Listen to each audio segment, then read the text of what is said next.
Praise the lord. ప్రభు నామమున అందరికీ వందనాలు. దేవుడు మనకి ఈరోజు ఇచ్చిన వాగ్దానము కనికరము గల దేవుడు. మన దేవుడు కనికరము గల దేవుడు. మత్తయి సువార్త 20:34 చూద్దాం. యేసు కనికరపడి వారి కన్నులు ముట్టెను, వెంటనే వారు దృష్టి పొంది ఆయన వెంట వెళ్ళిరి. మరికొన్ని వాగ్దానాలు చూద్దాం. ఆయన సమూహములను చూచి వారు కాపరి లేని గొర్రెల వలె చెదిరి ఉన్నందున వారి మీద కనికరపడెను. ఆయన వచ్చి ఆ గొప్ప సమూహములను చూచి వారి మీద కనికరపడి వారిలో రోగులై ఉన్న వారిని స్వస్థపరిచెను. మత్తయి సువార్త 14:14. అలాగే ఆయనకు భయపడు వారి మీద ఆయన కనికరము తరతరములుండును. లూకా సువార్త 1:50. మనము నీతిని అనుసరించి చేసిన క్రియల మూలముగా కాక తన కనికరము చొప్పుననే మనలను రక్షించెను. తీతుకు రాసిన పత్రిక 3:5. అలాగే 1 పేతురు 1:4. ఆయన తన విశేష కనికరము చొప్పున మనలను మరలా జన్మింపజేసెను. అలాగే 2 కొరింథీ 1:3. కనికరము చూపు తండ్రి సమస్తమైన ఆదరణను అనుగ్రహించు దేవుడు స్తుతింపబడును గాక. చివరిగా హెబ్రీయులు రాసిన పత్రిక 4:16. గనుక మనము కనికరింపబడి సమయోచితమైన సహాయము కొరకు కృప పొందినట్లు ధైర్యముతో కృపాసనము నొద్దకు చేరుదుము. అవునండి, మన దేవుడు కనికర పూర్ణుడు, కనికర సంపన్నుడు. మన దేవుడు ఆయన సమూహములను చూచి వారు కాపరి లేని వారని ఆయన ఎరిగి ఆయన వారి యొద్దకు వెళ్ళి, అంటే ఆ సమూహం దగ్గరికి వెళ్ళి వారిలో రోగులై ఉన్న వారిని స్వస్థపరిచనని మనం చూస్తాం, వాక్యంలో చూద్దాం. అలాగే దేవుడు ఎవరికైతే అవసరమో వారి దగ్గరికి దేవుడే వస్తున్నాడు. ఎందుకంటే ఆయన కనికరము గల దేవుడు.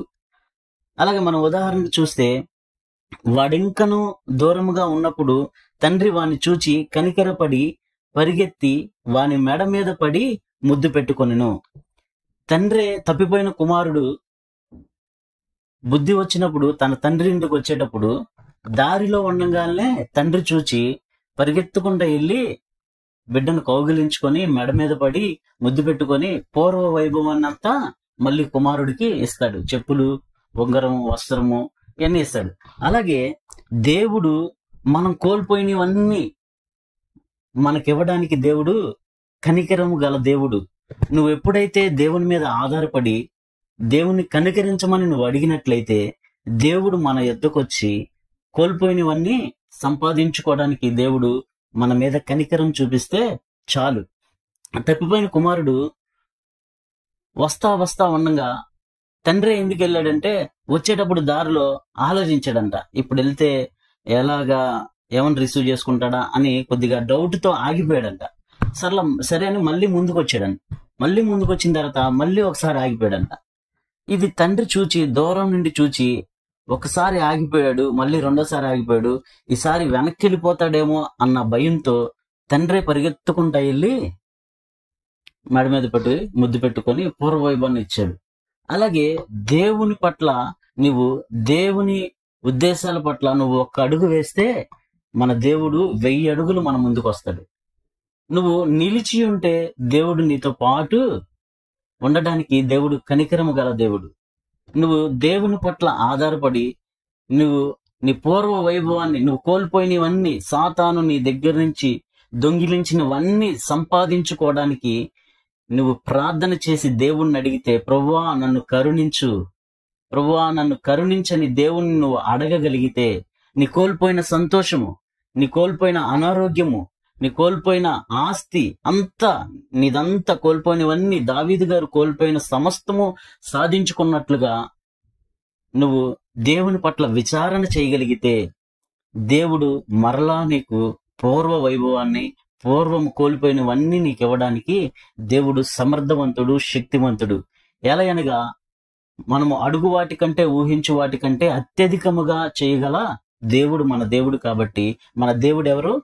కనికరము గల దేవుడు. ఆయన కనికరము తరతరములుండును. కాబట్టి ఈ వాగ్దానాలు ఎత్తి నువ్వు ఈ రోజు ప్రార్థన చేయగలిగితే, ఈ వాగ్దానాలతో నీ ప్రార్థనా జీవితం కొనసాగిస్తే, దేవుడు కనికరము గల దేవుడు కాబట్టి దేవుడు నీ మీద కనికరం చూపించడానికి ముందుగా ఉన్నాడు. మరి మనం కూడా ఈ వాగ్దానాలు ఎత్తి ప్రార్థన చేసి కోల్పోయినవన్నీ సంపాదించుకోవడానికి దేవుడు ఈ వాగ్దానాలు మనకిచ్చాడు. ప్రభు మాటలు దేవుడు దీవించును గాక. Praise the lord.